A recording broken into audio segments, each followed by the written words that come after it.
Assalamualaikum dan salam sejahtera. Berita pagi Sarawak edisi Jumaat 8 Mei bersama saya Muhammad Azizi Rahim bersiaran terus dari studio HD Kuching. Kita mulakan dengan perkembangan ini. Demi membela nasib pekebun kecil lada yang terjejas ketika tempoh pelaksanaan Perintah Kawalan Pergerakan, kerajaan meluluskan peruntukan sebanyak RM16.1 juta di bawah bantuan prihatin 2020. Timbalan Menteri Perusahaan, Perdagangan dan Komoditi, Willy Mongin berkata, bantuan itu melibatkan 30,000 pekebun kecil lada yang layak. Willy Mongin menjelaskan penularan wabak COVID-19 telah memberi kesan kepada sektor lada terutamanya apabila kegiatan jual beli lada terbatas dengan pekebun hanya dapat menjual lada kepada pelanggan yang berdekatan sahaja. Dan pekebun hanya dapat menjual lada kepada peraih yang berdekatan di kawasan mereka sahaja. Manakala ekspor lada juga terjejas akibat aktiviti penggeredahan dan juga pemprosesan lada untuk tujuan ekspor oleh Lembaga Lada Malaysia yang tidak dapat dilaksanakan sepenuhnya. Beliau berkata demikian dalam sidang media selepas mengadakan lawatan kerja ke kebun-kebun lada di Kuching baru-baru ini. Tinjauan tersebut dibuat di sebuah kebun lada milik Betty Simam di Kampung Empuroh Jambu, Pedawan, mendapati kerja-kerja penyelenggaraan kebun lada masih diteruskan dengan mengamalkan penjarakan sosial antara pekerja dan pemakaian pelitup separuh muka. Dalam pada itu, beliau yang juga ahli Parlimen Puncak Borneo menyatakan beliau banyak memberi fokus terhadap usaha membendung wabak COVID-19 yang melanda negara. Justru beliau belum membuat sebarang keputusan untuk menyertai mana-mana parti politik setakat ini, meskipun terdapat beberapa parti melamar beliau untuk menyertainya. Satu kes positif COVID-19 direkodkan semalam dari daerah Lundu. Jawatankuasa Pengurusan Bencana Negeri JPBN menerusi kenyataan memaklumkan berikutan itu daerah Lundu ditukar daripada zon hijau kepada zon kuning. Manakala daerah Asajaya dan Sri Aman pula ditukarkan daripada zon kuning kepada zon hijau. Menurut JPBN, sebanyak 99 kes pesakit dalam siasatan PUI direkodkan. 3 kes telah sembuh dan discharge dari Hospital Umum Sarawak.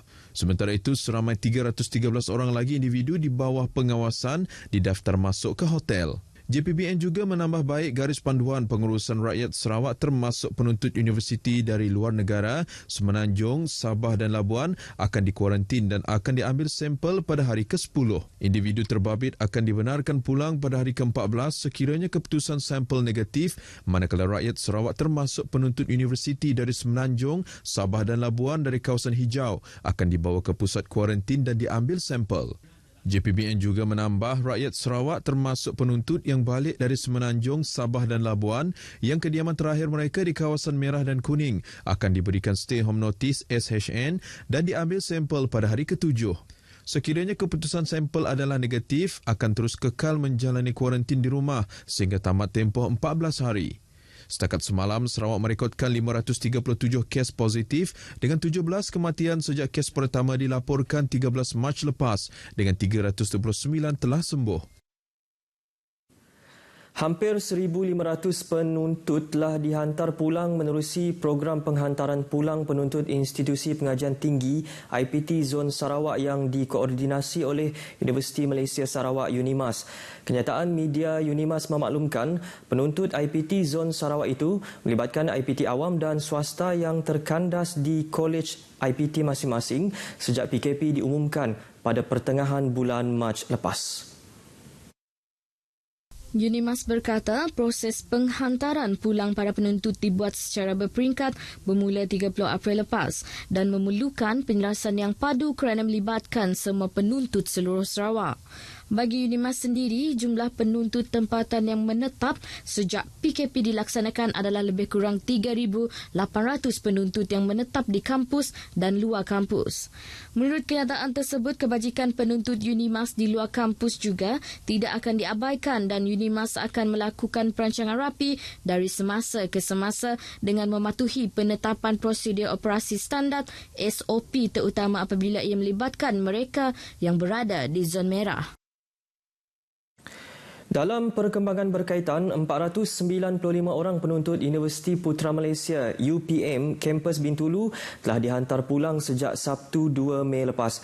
Ini melibatkan penuntut dari beberapa kawasan di Sarawak kecuali Limbang dan Lawas serta Sabah. Menurut Ketua Hal Ehwal Pelajar HEPA UPM Kampus Bintulu Dr. Kamil Latif, usaha penghantaran pulang tersebut dengan kerjasama pelbagai agensi termasuk Jawatankuasa Pengurusan Bencana Bahagian Bintulu, Universiti Malaysia Sarawak UNIMAS, BDRM, Bomba, Angkatan Pertahanan Awam APM, Lembaga Kemajuan Bintulu dan pelbagai lagi. Kami sangat berterima kasih juga kepada pihak UNIMAS dan UPM Serdang yang banyak membantu juga dalam memudahkan pergerakan pelajar daripada Bintulu ke destinasi yang dituju. Terbaru hari ini, seramai 320 pelajar yang berasal dari Semenanjung Malaysia dihantar melalui 2 penerbangan dari lapangan terbang Bintulu. Pergerakan pelajar dibawa menggunakan 4 buah bas dari Dewan Sri Rajang ke lapangan terbang Bintulu memenuhi segala peraturan prosedur ditetapkan seperti penjarakan sosial dan pemakaian pelitup separuh muka. Pihak Polis Bintulu diketuai ASP Johnny James Bujang bersama kaki tangan UPM Kampus Bintulu bertindak menyusun atur pergerakan pelajar dari kampus ke lapangan terbang Bintulu. Sementara itu, di lapangan terbang Bintulu, para pelajar disusun terlebih dahulu di luar bangunan sebelum melakukan pemeriksaan masuk dengan pemantauan petugas termasuk pihak Malaysia Airport Berhad Bintulu. Nampaknya perjalanan pelajar ke destinasi masing-masing berjalan sangat lancar. Kita tidak menghadapi apa-apa masalah sepanjang perjalanan dan ada setengah pelajar pun telah menghubungi kami mengatakan mengucapkan terima kasih atas layanan dan urus dalam membantu melancarkan pergerakan mereka balik ke kampung masing-masing. Penerbangan pelajar UPM Kampus Bintulu ke KLIA menerusi 2 penerbangan pesawat Malaysia Airlines iaitu pada pukul 3.20 petang dan 5.05 petang. Dr. Kamil menjelaskan baki 410 pelajar dari Semenanjung, Sabah, Limbang dan Lawas masih menunggu tarikh penghantaran seterusnya dalam tempoh terdekat.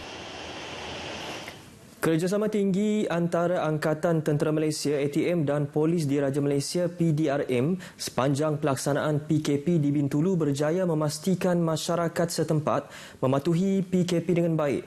Ketua Polis Daerah Bintulu, Superintendent Zulkifli Suhaili berkata kerjasama ini akan diteruskan agar kadar pematuhan itu dapat dikekalkan. Tahap pematuhan adalah amat tinggi.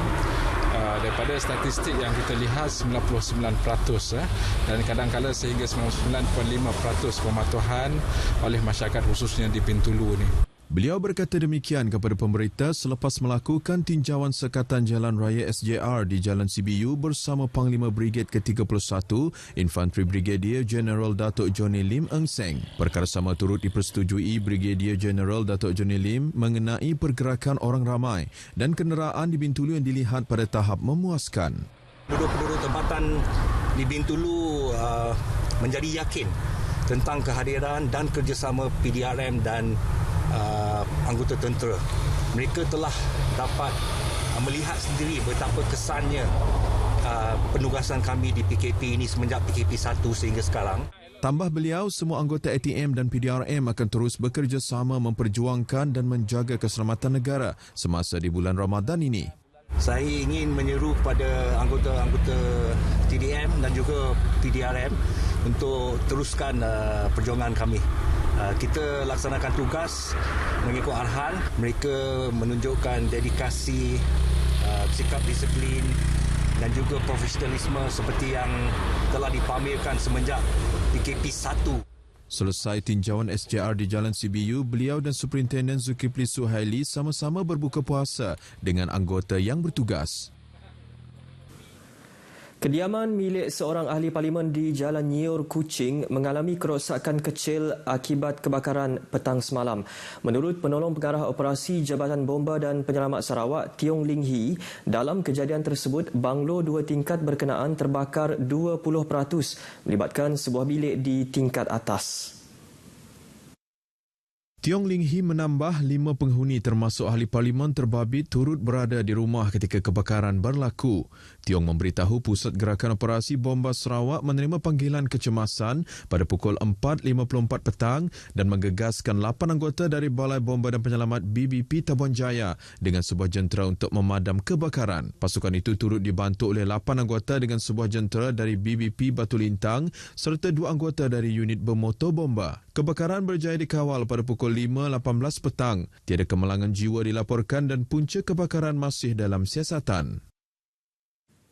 Sekian perkembangan berita dari Sarawak. Teruskan kesetiaan anda bersama kami di saluran berita RTM, jenama media diiktiraf paling dipercayai. Sentiasa patuhi amalan pencegahan COVID-19.